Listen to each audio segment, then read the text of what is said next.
El regreso de Sherlock Holmes. Por Arthur Conan Doyle. La aventura de la casa vacía. En la primavera de 1894, el asesinato del honorable Ronald Adair, ocurrido en las más extrañas e inexplicables circunstancias, tenía interesado a todo Londres y consternado al mundo elegante. El público estaba ya informado de los detalles del crimen que habían salido a la luz durante la investigación policial. Pero en aquel entonces se había suprimido mucha información, ya que el Ministerio Fiscal disponía de pruebas tan abrumadoras que no se consideró necesario dar a conocer todos los hechos. Hasta ahora, después de transcurridos casi 10 años, no se me ha permitido aportar los eslabones perdidos que faltaban para completar aquella notable cadena. El crimen tenía interés por sí mismo, pero para mí aquel interés se quedó en nada, comparado con una derivación inimaginable, que me ocasionó el sobresalto y la sorpresa mayores de toda mi vida aventurera. Aún ahora, después de tanto tiempo, me estremezco al pensar en ello y siento de nuevo aquel repentino torrente de alegría, asombro e incredulidad que inundó por completo mi mente. Aquí debo pedir disculpas a ese público que ha mostrado cierto interés por las ocasiones y fugaces visiones que yo le ofrecía de los pensamientos y actos de un hombre excepcional, por no haber compartido con él mis conocimientos. Me habría considerado en el deber de hacerlo de no habérmelo impedido una prohibición terminante, impuesta por su propia boca, que no se levantó hasta el día 3 del mes pasado. Como podrán imaginarse, mi estrecha relación con Sherlock Holmes había despertado en mí un profundo interés por el delito y, aun después de su desaparición, nunca dejé de leer con atención los diversos misterios que salían a la luz pública incluso, intenté más de una vez, por pura satisfacción personal, aplicar sus métodos para tratar de solucionarlos, aunque sin resultados dignos de mención. Sin embargo, ningún suceso me llamó tanto la atención como esta tragedia de Ronald Adair. Cuando leí los resultados de las pesquisas, que condujeron a un veredicto de homicidio intencionado, cometido por persona o personas desconocidas, comprendí con más claridad que nunca la pérdida que había sufrido la sociedad con la muerte de Sherlock Holmes. Aquel extraño caso presentaba detalles que yo estaba seguro de que le habrían atraído muchísimo, y el trabajo de la policía se habría visto reforzado o, más probablemente, superado por las dotes de observación y la agilidad mental del primer detective de Europa. Durante todo el día, mientras hacía mis visitas médicas, no paré de darle vueltas al caso, sin llegar a encontrar una explicación que me pareciera satisfactoria. Aun a riesgo de repetir lo que todos saben, volveré a exponer los hechos que se dieron a conocer al público al concluir la investigación. El honorable Ronald Adair era el segundo hijo del conde de Maynooth, por aquel entonces gobernador de una de las colonias australianas. La madre de Adair había regresado de Australia para operarse de cataratas, y vivía con su hijo Adair y su hija Hilda en el 427 de Park Lane. El joven se movía en los mejores círculos sociales, no se le conocían enemigos y no parecía tener vicios de importancia. Había estado comprometido con la señorita Edith Woodley, de Carstairs, pero el compromiso se había roto por acuerdo mutuo unos meses antes, sin que se advirtieran señales de que la ruptura hubiera provocado resentimientos. Por lo demás, su vida discurría por cauces estrechos y convencionales, ya que era hombre de costumbres tranquilas y carácter desapasionado.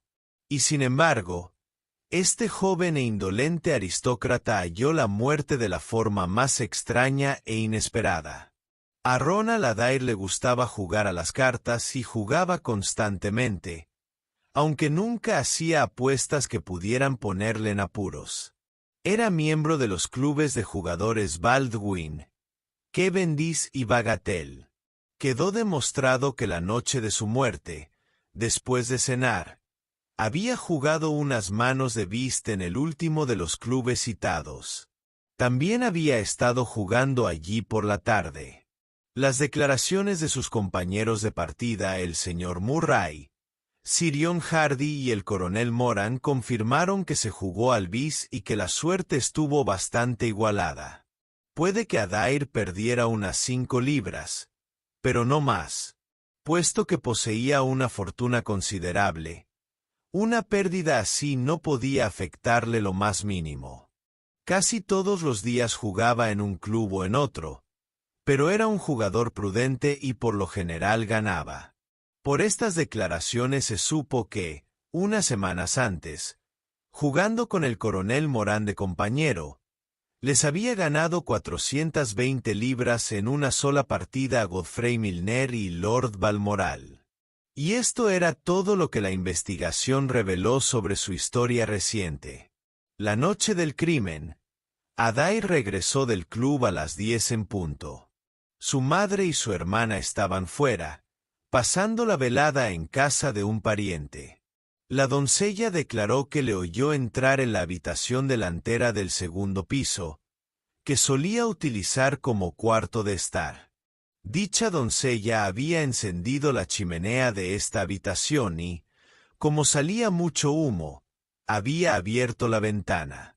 No oyó ningún sonido procedente de la habitación hasta las 11:20, hora en que regresaron a casa Lady Maynooth y su hija. La madre había querido entrar en la habitación de su hijo para darle las buenas noches, pero la puerta estaba cerrada por dentro y nadie respondió a sus gritos y llamadas. Se buscó ayuda y se forzó la puerta.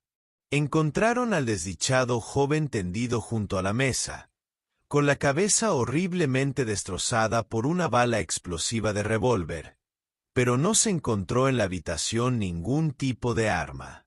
Sobre la mesa había 2 billetes de 10 libras, y además 17 libras y 10 chelines en monedas de oro y plata, colocadas en montoncitos que sumaban distintas cantidades.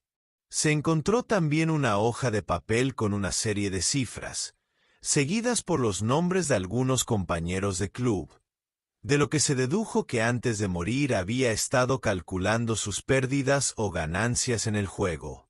Un minucioso estudio de las circunstancias no sirvió más que para complicar aún más el caso.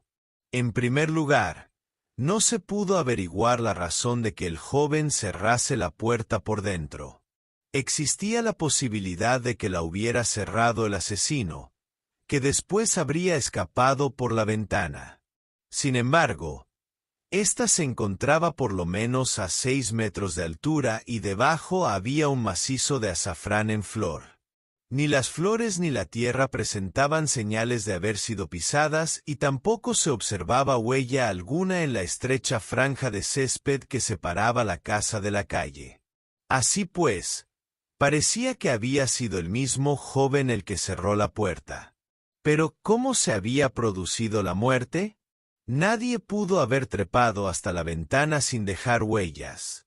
Suponiendo que le hubieran disparado desde fuera de la ventana, tendría que haberse tratado de un tirador excepcional para infligir con un revólver una herida tan mortífera. Pero, además, Park Lane es una calle muy concurrida y hay una parada de coches de alquiler a 100 metros de la casa. Nadie había oído el disparo.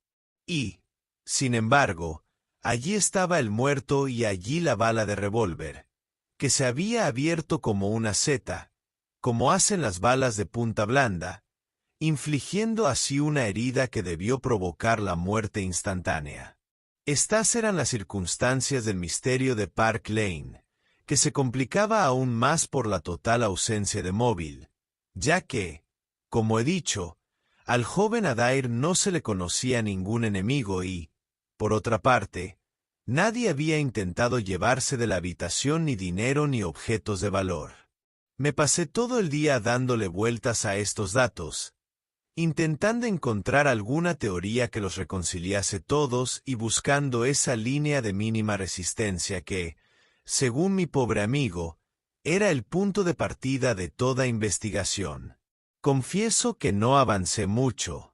Por la tarde di un paseo por el parque, y a eso de las 6 me encontré en el extremo de Park Lane que desemboca en Oxford Street.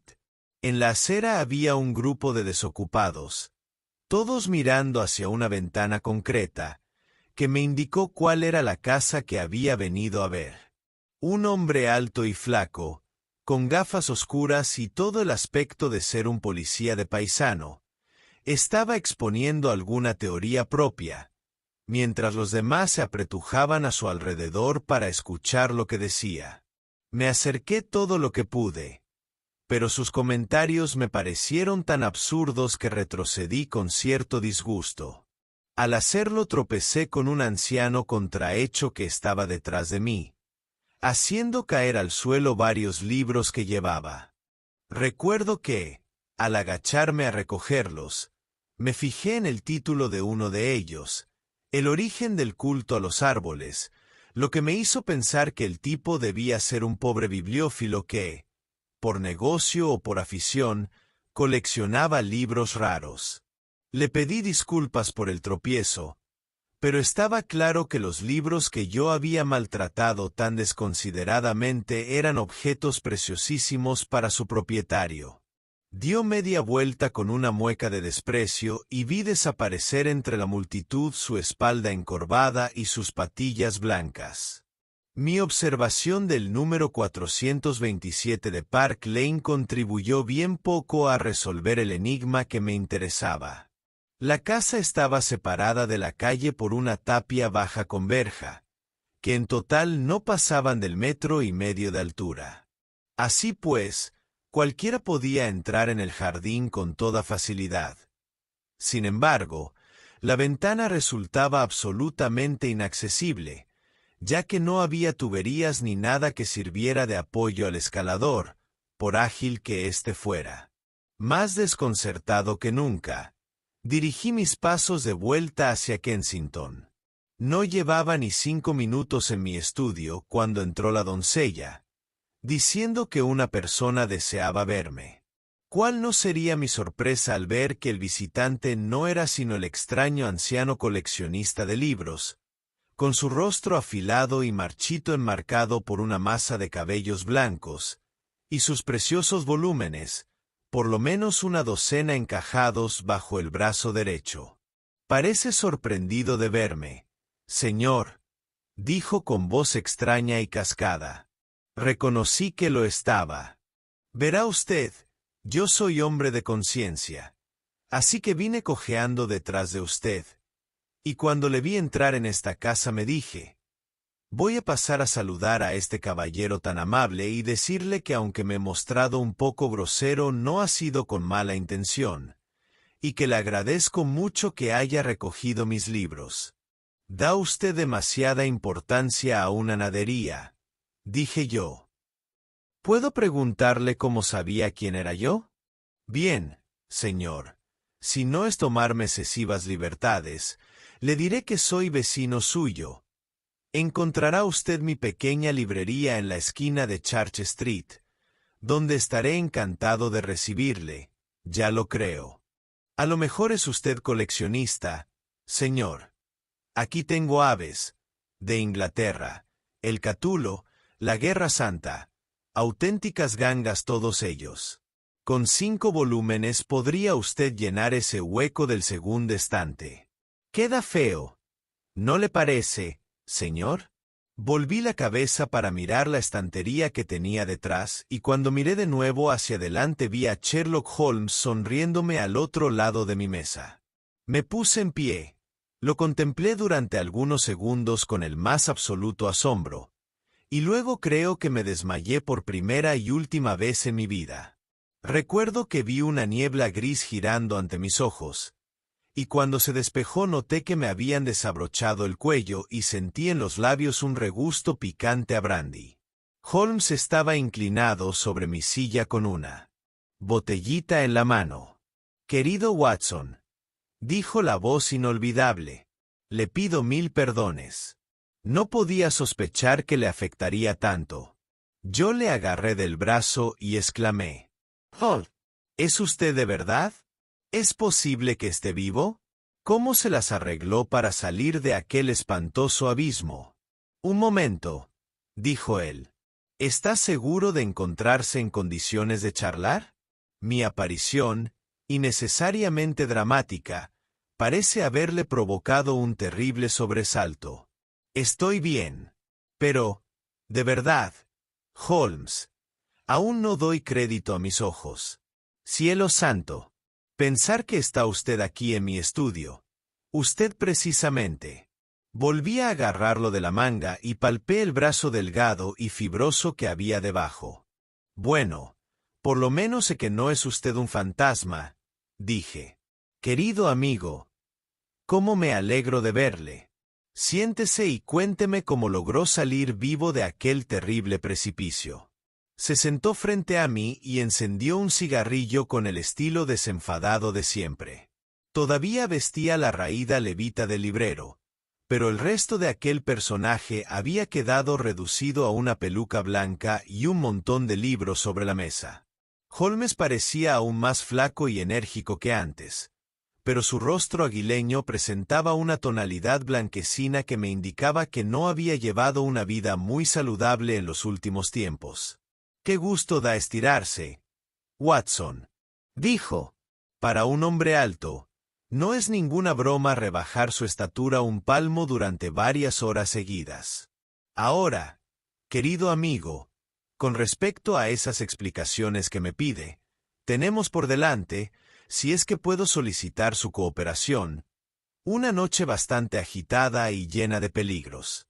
Tal vez sería mejor que se lo explicara todo cuando hayamos terminado el trabajo. Riqueza sabia. Soy todo curiosidad. En YouTube. Preferiría con mucho oírlo ahora. ¿Vendrá conmigo esta noche? Cuando quiera y a donde quiera. Como en los viejos tiempos. Tendremos tiempo de comer un bocado antes de salir. Pues bien, en cuanto a ese precipicio, no tuve grandes dificultades para salir de él, por la sencilla razón de que nunca caí en él. ¿Qué no cayó usted? No, Watson, no caí. La nota que le dejé era absolutamente sincera. Tenía pocas dudas de haber llegado al final de mi carrera cuando percibí la siniestra figura del difunto profesor Moriarty erguida en el estrecho sendero que conducía a la salvación. Leí en sus ojos grises una determinación implacable. Así pues, intercambié con él unas cuantas frases y obtuve su cortés permiso para escribir la notita que usted recibió. La dejé con mi pitillera y mi bastón y luego eché a andar por el desfiladero con Moriarty pisándome los talones. Cuando llegamos al final, me dispuse a vender cara mi vida. Moriarty no sacó ninguna arma, sino que se abalanzó sobre mí, rodeándome con sus largos brazos. También él sabía que su juego había terminado, y solo deseaba vengarse de mí. Forcejeamos al borde mismo del precipicio. Sin embargo, yo poseo ciertos conocimientos de Baritsu, el sistema japonés de lucha, que más de una vez me han resultado muy útiles. Me solté de su presa y Moriarty lanzó un grito horrible. Pataleó como un loco durante unos instantes y trató de agarrarse al aire con las dos manos. Pero, a pesar de todos sus esfuerzos, no logró mantener el equilibrio y se despeñó. Asomando la cara sobre el borde del precipicio, le vi caer durante un largo trecho. Luego chocó con una roca, rebotó y se hundió en el agua. Yo escuchaba asombrado esta explicación, que Holmes iba dándome entre chupada y chupada a su cigarrillo. «¿Pero y las huellas?», exclamé. Yo vi con mis propios ojos 2 series de pisadas que entraban en el desfiladero, y ninguna de regreso. Esto es lo que sucedió. En el mismo instante de la muerte del profesor me di cuenta de la extraordinaria oportunidad que me ofrecía el destino. Sabía que Moriarty no era el único que había jurado matarme. Había, por lo menos, otros 3 hombres, cuyo afán de venganza se vería acrecentado por la muerte de su jefe. Por otra parte, si todo el mundo me creía muerto, estos hombres se confiarían, cometerían imprudencias y, tarde o temprano, yo podría acabar con ellos. Entonces habría llegado el momento de anunciar que todavía pertenecía al mundo de los vivos. Es tal la rapidez con que funciona el cerebro, que creo que ya había pensado todo esto antes de que el profesor Moriarty llegara al fondo de la catarata de Reichenbach. Me levanté y examiné la pared rocosa que tenía detrás. En el pintoresco relato que usted escribió, y que yo leí con enorme interés varios meses más tarde, aseguraba usted que la pared era lisa, lo cual no es del todo exacto. Había algunos salientes pequeños, y me pareció distinguir una cornisa. El precipicio era tan alto que parecía completamente imposible trepar hasta arriba, pero también resultaba imposible regresar por el sendero mojado sin dejar algunas huellas. Es cierto que podría haberme puesto las botas al revés, como ya he hecho otras veces en ocasiones similares, pero la presencia de 3 series de pisadas en la misma dirección habrían hecho sospechar un engaño. En conclusión, me pareció que lo mejor era arriesgarme a trepar. Le aseguro, Watson, que no fue una escalada agradable. La catarata rugía debajo de mí. Soy propenso a imaginar cosas, pero le doy mi palabra que me parecía oír la voz de Moriarty llamándome desde el abismo. El menor desliz habría resultado fatal. Más de una vez, cuando se desprendía el puñado de hierba al que me agarraba o mis pies resbalaban en las grietas húmedas de la roca, pensé que todo había terminado. Pero seguí trepando como pude, y por fin alcancé una cornisa de más de 1 metro de anchura, cubierta de musgo verde y suave, donde podía permanecer tendido cómodamente sin ser visto.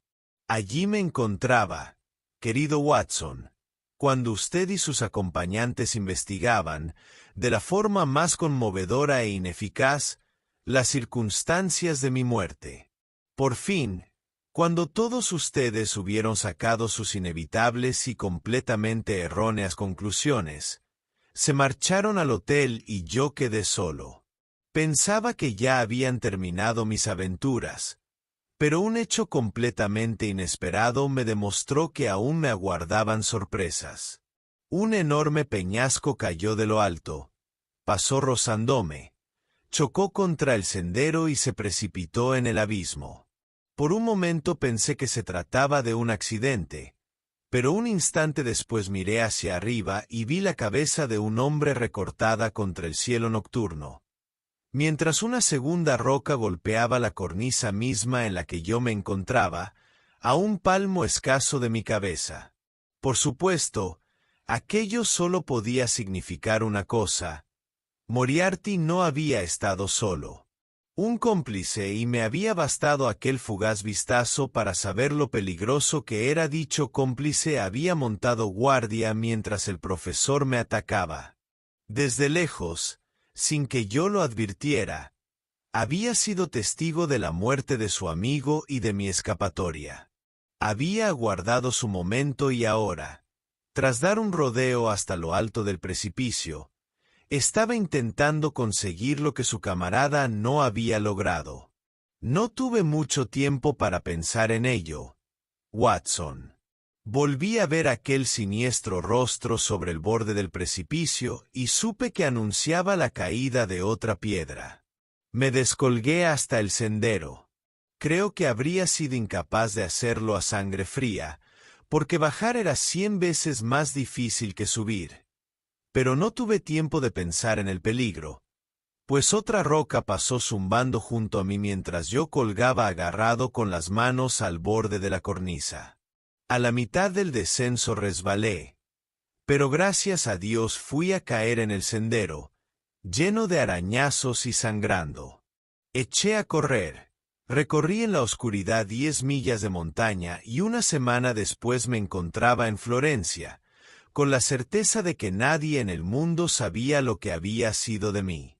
Solo he tenido un confidente, mi hermano Mycroft.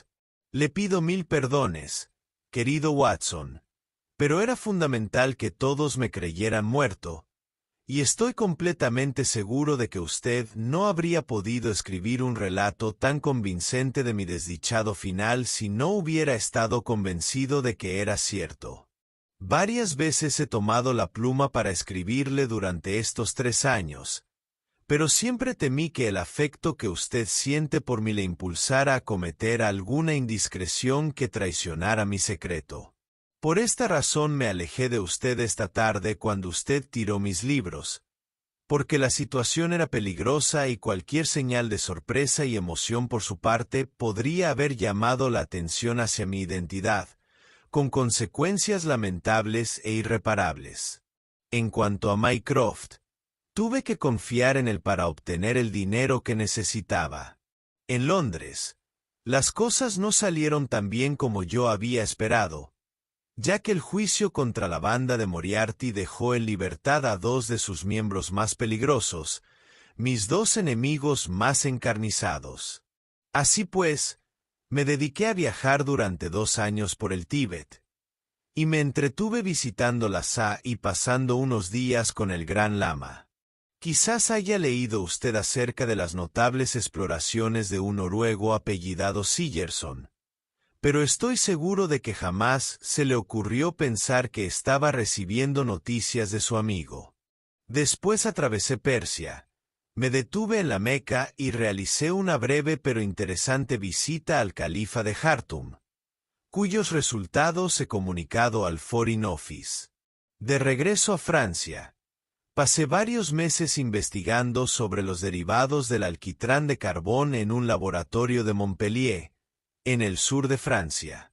Habiendo concluido la investigación con resultados satisfactorios, y enterado de que solo quedaba en Londres uno de mis enemigos, me disponía a regresar cuando recibí noticias de este curioso misterio de Park Lane, que me hicieron ponerme en marcha antes de lo previsto porque el caso no solo me resultaba atractivo por sus propios méritos, sino que parecía ofrecer interesantes oportunidades de tipo personal. Llegué enseguida a Londres.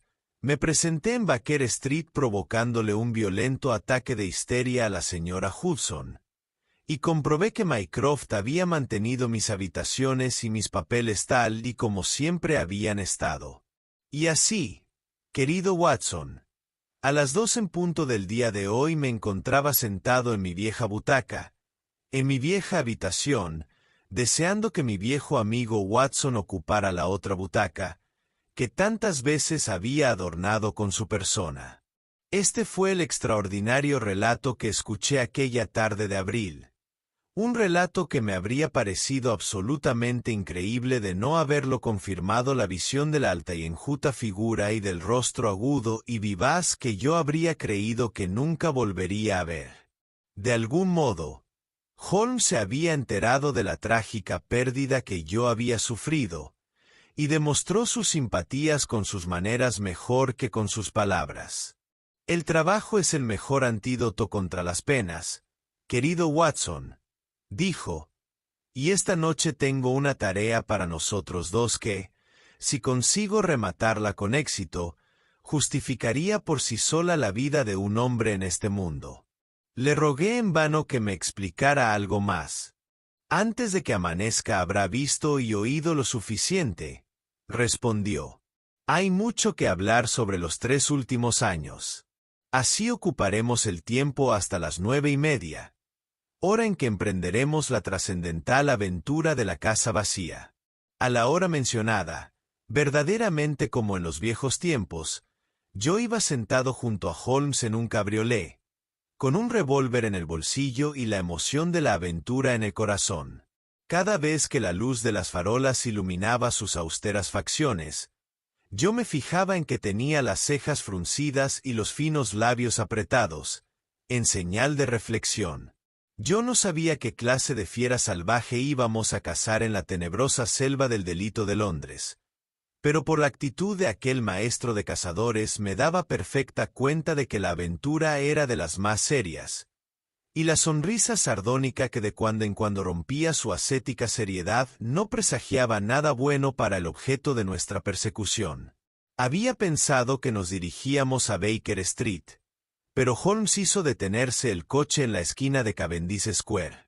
Al bajarse, me fijé en que dirigía inquisitivas miradas a derecha e izquierda, y cada vez que llegábamos a una esquina tomaba las máximas precauciones para asegurarse de que nadie nos seguía. Holmes conocía a la perfección todas las callejuelas de Londres, y en esta ocasión me llevó con paso rápido y seguro a través de una red de cocheras y establos cuya existencia yo ni siquiera había sospechado. Salimos por fin a una callecita de casas antiguas y fúnebres por las que llegamos a Manchester Street, y de ahí a Blandford Street. Aquí nos metimos rápidamente por un estrecho pasaje, cruzamos un portón de madera que daba a un patio desierto y entonces Holmes sacó una llave y abrió la puerta trasera de una casa. Entramos en ella y Holmes cerró la puerta con llave. Aunque la oscuridad era absoluta, resultaba evidente que se trataba de una casa vacía. Nuestros pies hacían crujir y rechinar las tablas desnudas del suelo, y al extender la mano toqué una pared cuyo empapelado colgaba en jirones. Los fríos y huesudos dedos de Holmes se cerraron alrededor de mi muñeca y me guiaron a través de un largo vestíbulo, hasta que percibí la luz mortecina que se filtraba por el sucio tragaluz de la puerta. Entonces Holmes giró bruscamente a la derecha y nos encontramos en una amplia habitación cuadrada, completamente vacía, con los rincones envueltos en sombras y el centro débilmente iluminado por las luces de la calle. No había ninguna lámpara a mano y las ventanas estaban cubiertas por una gruesa capa de polvo, de manera que apenas podíamos distinguir nuestras figuras. Mi compañero me puso la mano sobre el hombro y acercó los labios a mi oreja. ¿Sabe usted dónde estamos?, susurró. Yo diría que esa es Baker Street, respondí, mirando a través de la polvorienta ventana. Exacto. Nos encontramos en Camden House, justo enfrente de nuestros viejos aposentos. ¿Y por qué estamos aquí? Porque aquí disfrutamos de una excelente vista de esa pintoresca mole. Tendría la amabilidad, querido Watson, de acercarse un poco más a la ventana, con mucho cuidado para que nadie pueda verle, y echar un vistazo a nuestras viejas habitaciones, punto de partida de tantas de nuestras pequeñas aventuras. Veamos si mis 3 años de ausencia me han hecho perder la capacidad de sorprenderle. Avancé con cuidado y miré hacia la ventana que también conocía. Al posar los ojos en ella, se me escapó una exclamación de asombro. La persiana estaba bajada y una fuerte luz iluminaba la habitación. A través de la persiana iluminada se distinguía claramente la negra silueta de un hombre sentado en un sillón. La postura de la cabeza, la forma cuadrada de los hombros, las facciones afiladas, todo resultaba inconfundible. Tenía la cara medio ladeada, y el efecto era similar al de aquellas siluetas de cartulina negra que nuestros abuelos solían enmarcar. Se trataba de una imagen perfecta de Holmes. Tan asombrado me sentía que extendí la mano para asegurarme que el original se encontraba a mi lado. Allí estaba, estremeciéndose de risa silenciosa. «¿Qué tal?», preguntó. «Cielo santo», exclamé. «Es maravilloso.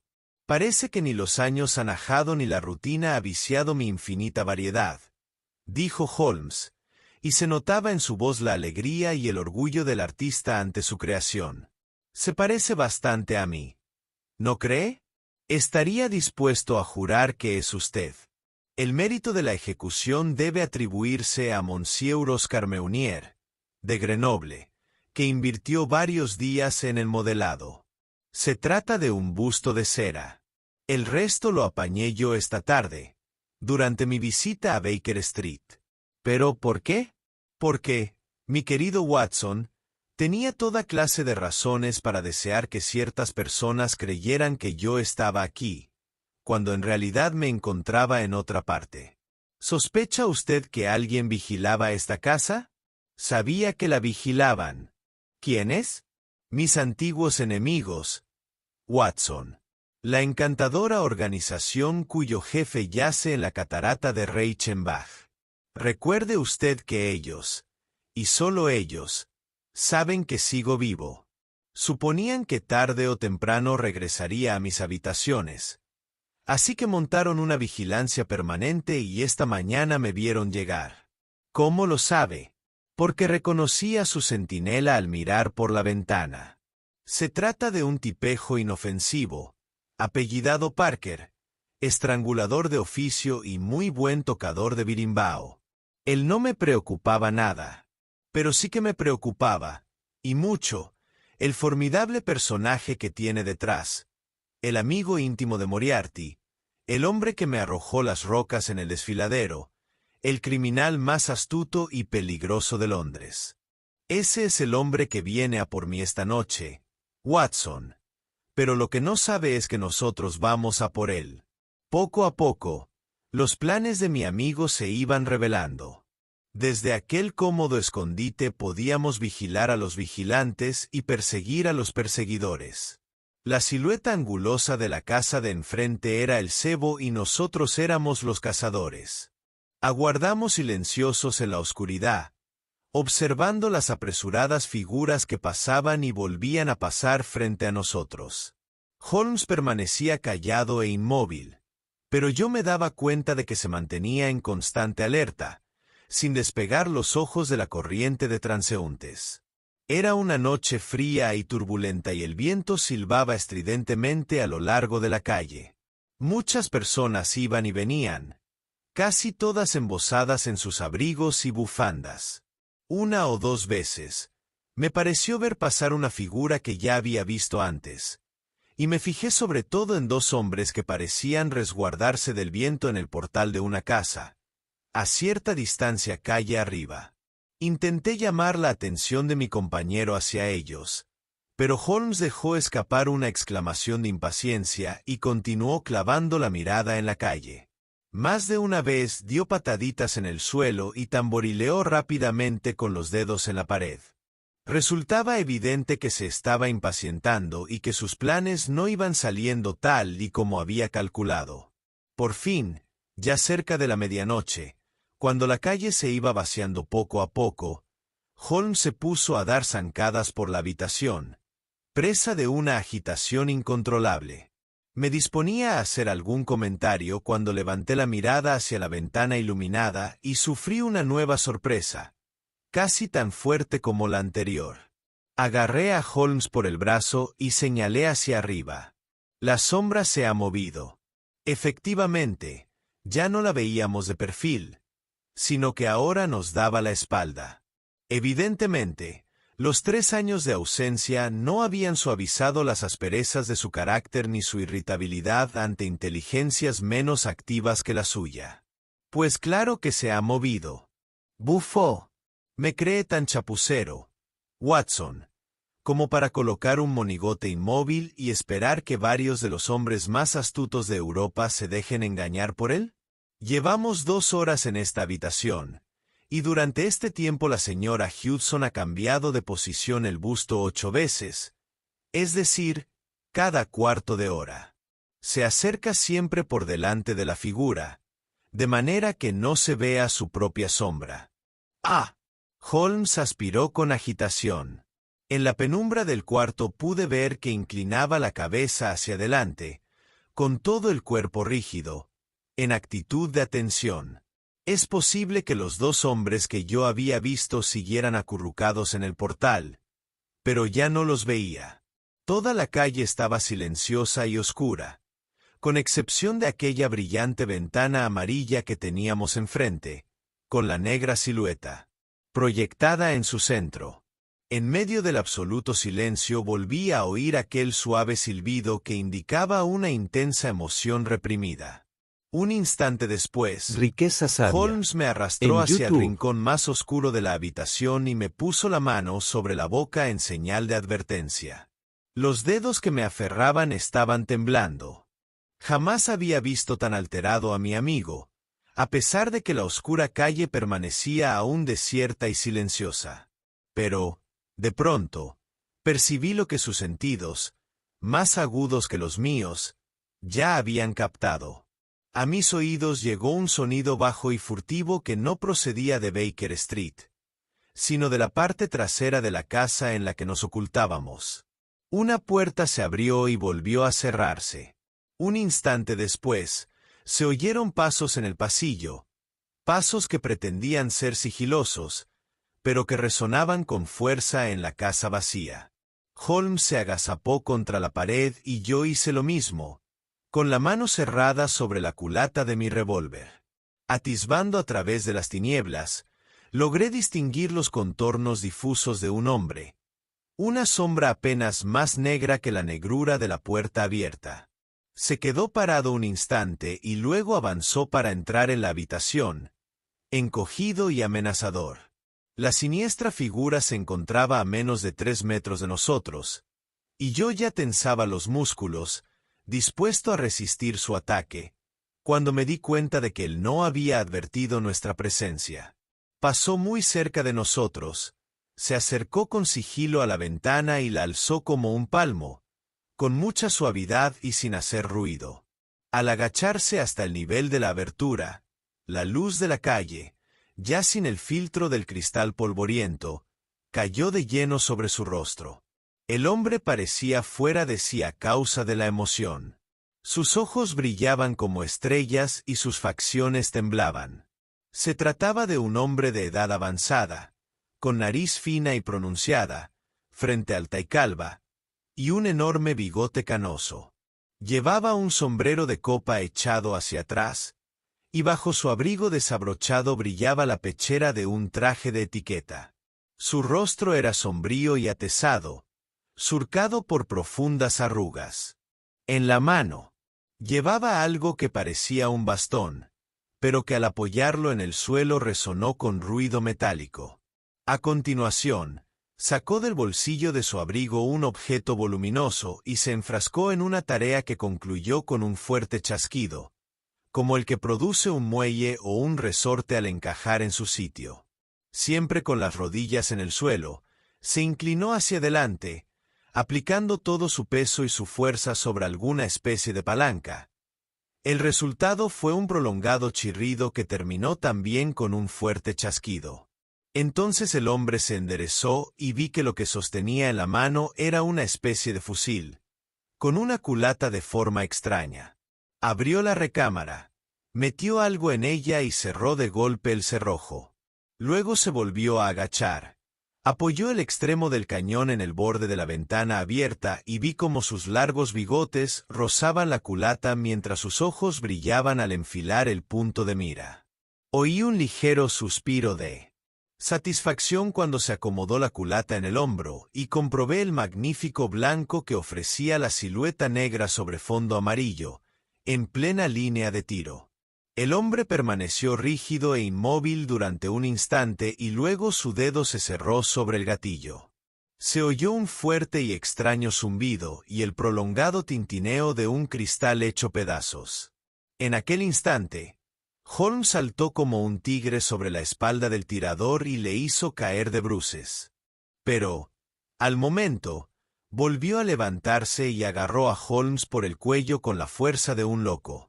Le golpeé en la cabeza con la culata de mi revólver y cayó de nuevo al suelo. Me lancé sobre él y, mientras lo sujetaba, mi compañero hizo sonar con fuerza un silbato. Se oyeron pasos que corrían por la acera y 2 policías de uniforme, más un inspector de paisano, penetraron en tromba por la puerta delantera. ¿Es usted Lestrade?, preguntó Holmes. Sí, señor Holmes. Quise ocuparme yo mismo de este asunto. Qué alegría volverle a ver en Londres, señor. Pensé que no le vendría mal un poco de ayuda extraoficial. 3 asesinatos sin resolver en un año no indican nada bueno, Lestrade. Sin embargo, en el misterio de Molesey no se comportó usted con su habitual. Quiero decir, lo llevó usted bastante bien. Nos habíamos puesto de pie y nuestro prisionero jadeaba ruidosamente con un fornido policía a cada lado. En la calle empezaban ya a reunirse grupillos de curiosos. Holmes se acercó a la ventana, la cerró y bajó las persianas. Lestrade había sacado 2 velas y los policías habían destapado sus linternas. Entonces pude, por fin, echarle un buen vistazo a nuestro prisionero. El rostro que nos encaraba era tremendamente viril, pero de expresión siniestra, con la frente de un filósofo por arriba y la mandíbula de un depravado por abajo. Debía de tratarse de un hombre con grandes dotes, tanto para el bien como para el mal, pero resultaba imposible mirar sus ojos azules y crueles, con los párpados caídos y la mirada cínica, o la agresiva nariz en punta y la amenazadora frente surcada de arrugas, sin leer en ellos las claras señales de peligro colocadas por la naturaleza. No hacía caso de ninguno de nosotros y mantenía los ojos clavados en el rostro de Holmes, con una expresión que combinaba a partes iguales el odio y el asombro, y no dejaba de murmurar entre dientes: «¡Maldito demonio! ¡Maldito demonio astuto!». «Ah, coronel», dijo Holmes, arreglándose el arrugado cuello de la camisa. «Nunca es tarde si la dicha es buena, como dice el refrán. Creo que no he tenido el gusto de verle desde que me hizo objeto de sus atenciones cuando yo estaba en aquella cornisa sobre la catarata de Reichenbach». El coronel seguía mirando a mi amigo como si estuviera en trance. «Todavía no les he presentado», dijo Holmes. «Este caballero es el coronel Sebastián Morán, que perteneció al ejército de Su Majestad en la India y que ha sido el mejor cazador de caza mayor que ha producido nuestro imperio occidental». «Me equivoco, coronel, al decir que nadie le ha superado aún en número de tigres cazados». El feroz anciano no dijo nada y siguió fulminando con la mirada a mi compañero. Con sus ojos de salvaje y su hirsuto bigote, él mismo se parecía prodigiosamente a un tigre. «Parece mentira que mi sencillísima estratagema haya engañado a un sicari con tanta experiencia», dijo Holmes. «Debería resultarle muy conocida. ¿Nunca ha atado usted un cabrito debajo de un árbol, para apostarse entre las ramas con su rifle y aguardar a que el cebo atrajera al tigre? Pues esta casa vacía es mi árbol y usted es mi tigre. Es posible que llevara usted rifles de reserva, por si se presentaban varios tigres o por si se daba la improbable circunstancia de que le fallara la puntería. Pues bien», dijo señalando a su alrededor, «estos son mis rifles de reserva. El paralelismo es exacto». El coronel Morán dio un paso adelante, rugiendo de rabia, pero los policías le hicieron retroceder. La furia que despedía su rostro era algo terrible de contemplar. «Confieso que me tenía usted reservada una pequeña sorpresa», continuó Holmes. «No se me ocurrió que también usted utilizaría esta casa vacía y esta ventana tan conveniente. Había supuesto que actuaría usted desde la calle, donde mi amigo Lestrade y sus alegres camaradas le estaban aguardando. Exceptuando este detalle, todo ha salido como yo esperaba». El coronel Morán se volvió hacia el inspector. «Puede que tengan ustedes una causa justificada para detenerme y puede que no», dijo. «Pero, desde luego, no existe razón alguna por la que tenga que aguantar las burlas de este individuo. Si estoy en manos de la ley, que las cosas se hagan de manera legal». «Bien, eso es bastante razonable», dijo Lestrade. «¿No tiene nada más que decir antes de que nos vayamos, señor Holmes?» Holmes había recogido del suelo el potente fusil de aire comprimido y estaba examinando su mecanismo. «Un arma admirable y originalísima», dijo, «silenciosa y de tremenda potencia. Llegué a conocer a von Herder, el mecánico alemán ciego que la construyó por encargo del difunto profesor Moriarty. Durante años he sabido de su existencia, pero hasta ahora no había tenido la oportunidad de examinarla. Se la encomiendo de manera muy especial, Lestrade, junto con sus correspondientes balas. Puede usted confiarla a nuestro cuidado, señor Holmes», dijo Lestrade mientras todo el grupo se dirigía hacia la puerta. «¿Algo más? Solo preguntar de qué piensa usted acusar al detenido». «¿De qué, señor?» «Pues, naturalmente, de intentar asesinar al señor Sherlock Holmes». «¿De eso?», Nada, Lestrade. No tengo ninguna intención de aparecer en el asunto. A usted, y solo a usted, le corresponde el mérito de la importantísima detención que acaba de practicar. Sí, Lestrade. Le felicito. Con su habitual combinación de astucia y audacia, ha conseguido usted atraparlo. ¿Atraparlo? ¿Atrapar a quién, señor Holmes? Al hombre que toda la policía ha estado buscando en vano. Al coronel Sebastián Moran, que asesinó al honorable Ronald Adair con una bala explosiva, disparada con un fusil de aire comprimido a través de la ventana del segundo piso de Park Lane, número 427, el día 30 del mes pasado. Esa es la acusación, Lestrade. Y ahora, Watson, si es usted capaz de soportar la corriente que se forma con una ventana rota, creo que le resultará muy entretenido y provechoso pasar media hora en mi estudio mientras fuma un cigarro. Nuestras antiguas habitaciones se habían mantenido inalteradas gracias a la supervisión de Mycroft Holmes y a los servicios inmediatos de la señora Hudson. Es cierto que al entrar observé una pulcritud desacostumbrada, pero los viejos puntos de referencia seguían todos en su sitio. Allí estaba el rincón de química, con la mesa de madera manchada de ácido. Sobre un estante se veía la formidable hilera de álbumes de recortes y libros de consulta que tantos de nuestros conciudadanos habrían quemado con sumo placer.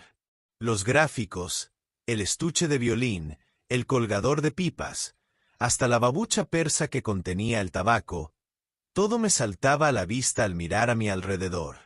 En la habitación había dos ocupantes. Uno de ellos era la señora Hudson, que nos miró radiante al vernos entrar. El otro era el extraño maniquí que tan importante papel había desempeñado en las aventuras de aquella noche. Era un busto de mi amigo en cera de color, admirablemente ejecutado y con un parecido absoluto. Estaba colocado sobre una mesita que le servía de pedestal y envuelto en una vieja bata de Holmes, de manera que, visto desde la calle, la ilusión era perfecta. Confío en que tomaría usted todas las precauciones, señora Hudson, dijo Holmes.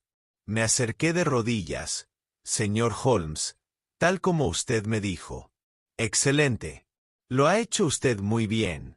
¿Se fijó en dónde fue a pegar la bala? Sí, señor. Me temo que ha estropeado su magnífico busto, porque le atravesó la cabeza y fue a aplastarse contra la pared. La recogí de la alfombra y aquí la tiene. Holmes me la mostró. Una bala de revólver blanda. Como puede ver, Watson. Una idea genial. ¿Quién iba a imaginar que se podía disparar esto con un fusil de aire comprimido? Muy bien, señora Hudson. Le estoy agradecido por su cooperación. Y ahora, Watson, haga el favor de ocupar una vez más su antiguo asiento, ya que me gustaría discutir con usted varios detalles. Se había despojado de la raída levita y era de nuevo el Holmes de los viejos tiempos, con el batín de color parduzco con que había vestido a su efigie. Los nervios del viejo sicari siguen tan bien templados como siempre, y su vista igual de aguda, dijo riendo, mientras inspeccionaba la frente reventada de su busto. Un balazo en el centro de la nuca, que atraviesa el cerebro de parte a parte. Era el mejor tirador de la India y no creo que haya muchos en Londres que le superen. ¿No había oído hablar de él? Nunca. Qué injusta es la fama. Aunque, si no recuerdo mal, tampoco había usted oído hablar del profesor James Moriarty, que poseía uno de los mejores cerebros de este siglo. Haga el favor de pasarme mi índice de biografías, que está en ese estante. Fue pasando las páginas con indolencia, echándose hacia atrás en su asiento y emitiendo grandes nubes de humo con su cigarro. Mi colección de M's es de lo mejorcito, dijo. Solo con Moriarty bastaría para dar prestigio a una letra. Y aquí tenemos además a Morgan, el envenenador, Merridew, de funesto recuerdo, y Matthews, que me saltó el colmillo izquierdo de un puñetazo en la sala de espera de Charing Cross. Y aquí tenemos por fin a nuestro amigo de esta noche. Me pasó el libro y leí. Moran, Sebastián, coronel. Sin empleo. Sirvió en el primero de zapadores de Bengoule. Nacido en Londres en 1840. Hijo de Sir Agastes Moran, C.B., ex embajador británico en Persia. Educado en Eton y Oxford. Sirvió en la campaña de Jobaki, en la campaña de Afganistán, en Charasiab, menciones elogiosas, Serpur y Kabul. Autor de Casa Mayor en el Himalaya Occidental, 1881. 3 meses en la jungla, 1884. Dirección: Candwit Street. Clubes: el Anglo-Indio, el Tankerville, el Bagatelle Car Club. Al margen aparecía escrito, con la letra precisa de Holmes: el segundo hombre más peligroso de Londres. Es asombroso, dije, devolviéndole el volumen.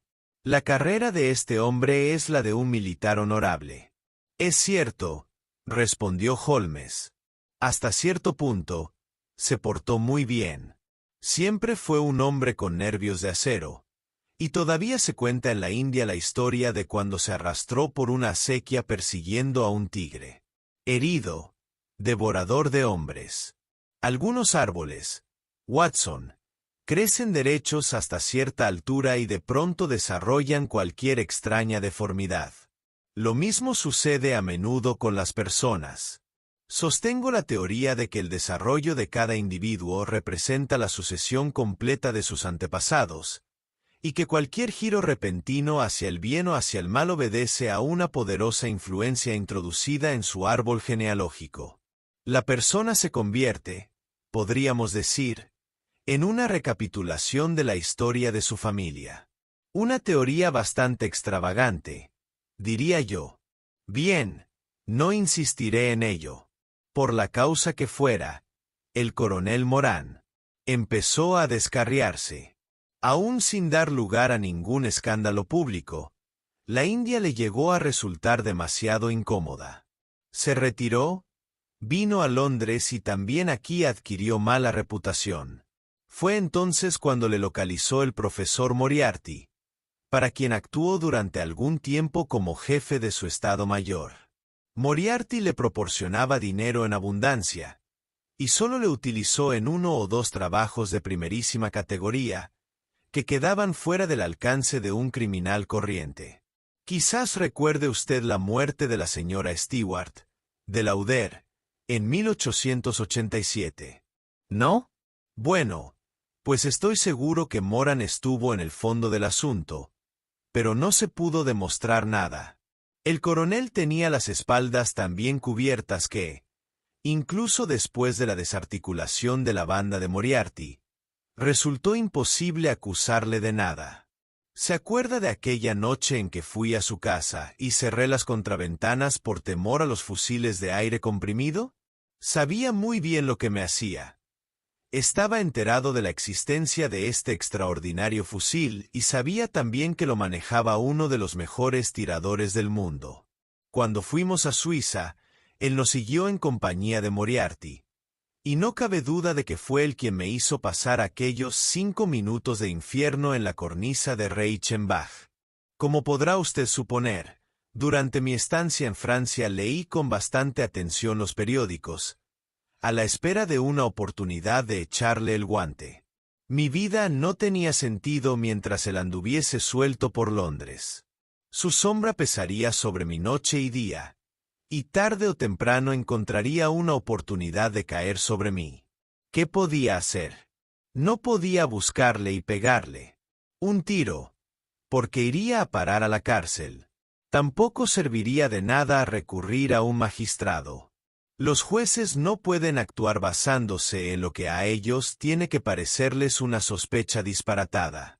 Así que no podía hacer nada, pero seguía leyendo los sucesos, porque estaba seguro de que tarde o temprano le pillaría. Y entonces se produjo la muerte de Ron Aladair. Por fin había llegado mi oportunidad. Sabiendo lo que yo sabía, ¿no resultaba evidente que el coronel Morán era el culpable? Había jugado a las cartas con el joven, le había seguido a su casa desde el club, le había disparado a través de la ventana abierta. No cabía duda alguna.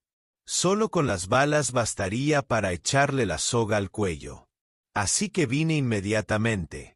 El hombre que vigilaba mi casa me vio, y yo estaba seguro de que informaría a su jefe de mi presencia.